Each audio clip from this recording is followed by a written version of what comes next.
France 24 et La Première présente... Bonjour, bienvenue dans l'Hebdo Outre-mer consacré à l'actualité de ces territoires français dans le monde. À la une cette semaine, la belle histoire de cette Mahoraise atteinte de la maladie des enfants de la Lune. Elle en est devenue la doyenne. On voit cela dans quelques instants. À tout de suite.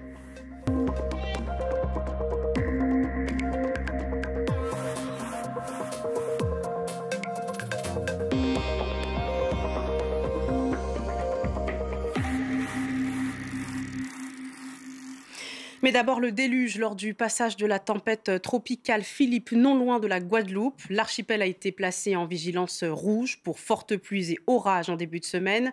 Des pluies diluviennes se sont abattues sur le territoire provoquant des inondations, notamment dans le sud Basse-Terre, particulièrement touché. Les écoles ont été fermées. Le détail, Nathalie Sarfati. La tempête Philippe s'éloigne, laissant derrière elle des dégâts matériels. Des routes coupées, des ponts très endommagés, comme celui de Blondeau. La violence de l'eau a arraché les arbres et une partie de la route, empêchant les habitants de rentrer chez eux. Quand j'ai vu le tronc d'arbre, moi j'ai dû faire marche arrière. Mais alors la galère, parce que faire marche arrière dans de l'eau puissante qui coule, c'était galère. Sur la marina de Rivière-Sens, dans la ville de Basse-Terre, comme un air de déjà-vu. La boue épaisse, venue de la rivière en crue, a de nouveau ensablé pontons et bateaux, un an après la mise à sec de cette même marina par la tempête Fiona en septembre 2022. On est sur des phénomènes qui se répètent et qui ont les mêmes conséquences. Moi, ce que j'aurais surtout réinsisté, c'est sur par rapport à Fiona, c'est qu'il n'y a pas eu de blessés, il n'y a pas eu de morts. Les gens sont restés en sécurité chez eux. De nombreuses routes sont encore inondées d'eau. À Rivière-des-Pères, les autorités n'ont pas caché leur inquiétude en constatant les dégâts sur ce pont névralgique de la ville. On a eu de la chance cette nuit, l'eau est arrivée jusqu'au niveau du pont. On a eu 50 mm de plus, on a eu des soucis pour ce pont, donc il faut le préserver parce qu'il est vital pour l'instant. Les infrastructures ont souffert, déjà fragilisées par la tempête Fiona l'an dernier. Certaines communes se sont retrouvées sans eau potable ni électricité. Si les rues de Pointe-à-Pitre étaient quasi désertes, avec une économie au ralenti au lendemain du passage de la tempête, l'heure est à un retour à la normale sur tout le territoire de Guadeloupe. Les autorités appellent cependant la population à la prudence. À La Réunion, la passagère d'un véhicule est décédée après avoir été touchée par des jets de projectiles. Un parpaing jeté depuis un pont de la commune du Port par un groupe de mineurs. La jeune femme de 25 ans n'a pas survécu à ces blessures très graves à la tête. 2 adolescents ont été mis en examen pour assassinat, 2 autres pour abstention volontaire d'empêcher un crime. Et dans l'actualité également, la liquidation d'Air Guyane ordonnée par la justice. En l'absence de vol vers les communes de l'intérieur, la Guyane voit son enclavement aggravé. Environ 30 000 personnes sont concernées par l'arrêt des dessertes aériennes, pourtant nécessaires à leur quotidien. Des rotations d'urgence uniquement ont été mises en place. Elles devraient durer un mois. C'était le vœu des Mahorais, être exonérés de leurs factures d'eau potable face à la crise provoquée par la sécheresse qui touche le territoire, la pire depuis plus de 20 ans. Eh bien, ils n'auront pas à payer pour septembre jusqu'à décembre. Annonce de la Première ministre, explications et réactions avec Alban Lucien. Payer pour de l'eau non potable ou encore non distribuée. Voilà la situation ubuesque à laquelle étaient confrontés les foyers mahorais. Pour les aider à affronter cette crise, le gouvernement a décidé de prendre en charge ces factures d'eau de septembre à décembre. Une réponse insuffisante, voire aberrante pour ces Mahorais. On met un pansement sur une jambe de bois et on ne résout pas le problème. On veut simplement avoir de l'eau, un bien universel et gratuit pour l'ensemble de la population mahoraise, tout simplement. On n'a pas besoin qu'ils gèlent nos factures. Une facture de 50 €, il va le geler, mais moi, j'ai pas d'eau. Comment je vais vivre? L'eau, c'est la vie. Confronté à sa plus forte sécheresse depuis 1997, le 101e département français doit faire face à un manque de pluie, mais aussi à des infrastructures défaillantes.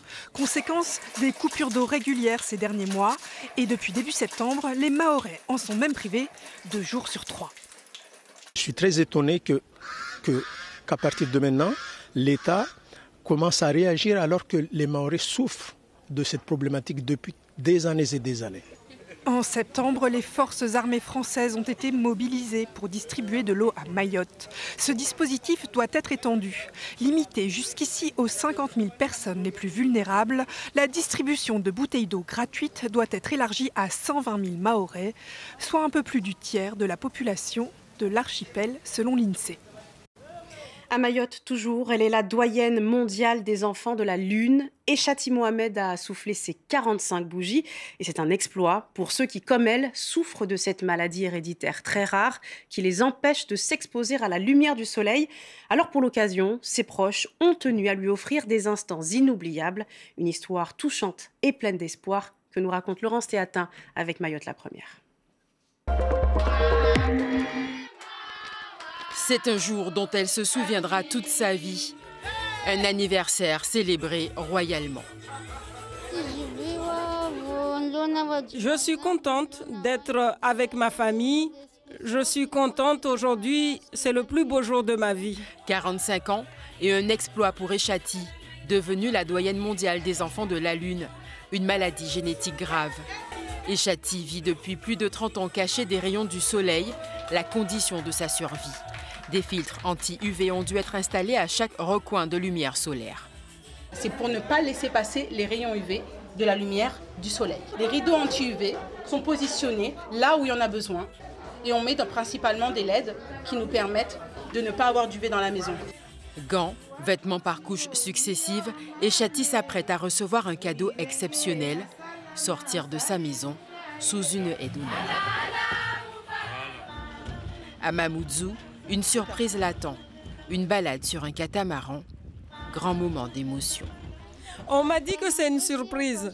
J'avais envie de prendre le bateau et donc aujourd'hui, ça s'est déroulé, bien déroulé.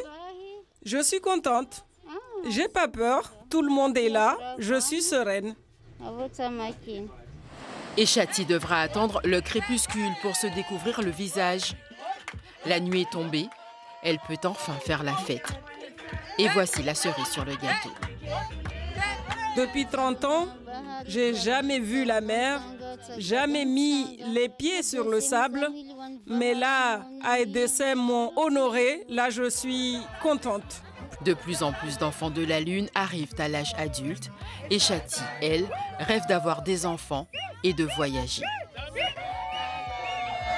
Et c'est évidemment tout ce qu'on lui souhaite. En ce mois d'octobre rose, l'accent est mis sur la sensibilisation au cancer du sein et le dépistage de la maladie.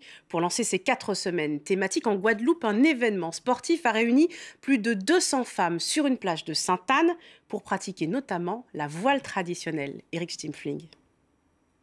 Grosse affluence devant la base nautique de Sainte-Anne. Plus de 200 femmes s'étaient inscrites sur Internet pour participer aux Amazones en canotte, le premier relais féminin de voile traditionnel associé à la lutte contre le cancer du sein. Dans ma famille aussi, il y a beaucoup de personnes qui ont été touchées par ce cancer, donc je ne pouvais pas être ailleurs aujourd'hui qu'ici. Vous avez déjà fait de la voile traditionnelle? Du tout. On va bien s'amuser. Je peux vous dire qu'on est tellement contente, mais juste fière qu'aujourd'hui, que toutes ces femmes se soient réunies, mais aussi ces gentlemen aussi qui sont venus pour nous soutenir. 17 patrons et patronnes de la classe des canots saintois sont en effet venus prêter leur concours. L'occasion rêvée aussi pour repérer de futures équipières. La voile traditionnelle se féminise. Il faut qu'on soit présent dans toutes les manifestations pour développer la voile. Pour autant, ces missions ont dû s'adapter. La traditionnelle réunion des patrons a été remplacée par une séance d'échauffement en musique. Chaque canot embarquait un équipage mixte, composé de matelots confirmés et de nouvelles équipières. Ensuite, il ne restait plus qu'à mettre à l'eau et à embarquer pour un tour de circuit dans le lagon de Sainte-Anne. 3 bouées à virer, a priori rien de bien compliqué. Les conditions de navigation étaient idéales pour découvrir la discipline. Et très vite, les nouvelles équipières se sont prises au jeu. Les unes ont découvert le principe subtil de la répartition des masses, d'autres le plaisir de régater avec un autre canot en utilisant des techniques pourtant strictement interdites par le règlement. C'était génial. C'est la première fois que je fais de la voile traditionnelle. C'était juste génial. On a bien dosé la notion d'équilibre et tout, c'était top. Et on a gagné. Et on referme cet hebdo sur des senteurs de vanille à Saint-Philippe, à La Réunion, où un producteur nous révèle quelques-uns de ses secrets pour prendre soin de ses plants et produire une vanille savoureuse. Petit indice, il faut se diversifier. Découverte Loïs Mussard. Ici, 7 hectares de forêt sont consacrés à la vanille. Oui, on a longtemps, nos parents étaient encore là, tout ça. Nous avions les pieds de vanille dans la cour. Et bien c'est là que nous l'avons appris à travailler la vanille, quoi. Un apprentissage de longue haleine, de la pollinisation à la récolte. Chaque geste est important, délicat. Pour ramasser, il faut tenir la liane et on essaye de casser le balai sans casser la liane. Si on apprend une technique, la vanille, on ne travaille pas dedans. Il faut avoir beaucoup de patience. Pour obtenir de la bonne vanille, il faut une bonne technique, un bon environnement aussi. Si on regarde par exemple là, on a au moins une dizaine d'espèces d'autres plantes qui poussent autour de la vanille par exemple. Et ça veut dire, le but, c'est faire en sorte qu'il y a la diversité, riche en formes, en couleurs, en parfums, en reliefs différents. Et comme ça, il y a très peu de maladies qui attaquent les plantes. Et alors que, si vous prenez une fraction là-dessus, vous plantez que de ça sur des hectares, de la même variété par exemple, et autour, il n'y a aucune diversité. S'il y a un qui a un problème, ils vont tous y passer. Après une quarantaine d'années consacrées à la vanille, Patrick Fontaine dispose désormais de 7 espèces et d'une dizaine de variétés qui ont fait leurs preuves, comme cet hybride obtenu à partir de la pompona, dite vanille banane, et de la planifolia, la fameuse vanille bourbon.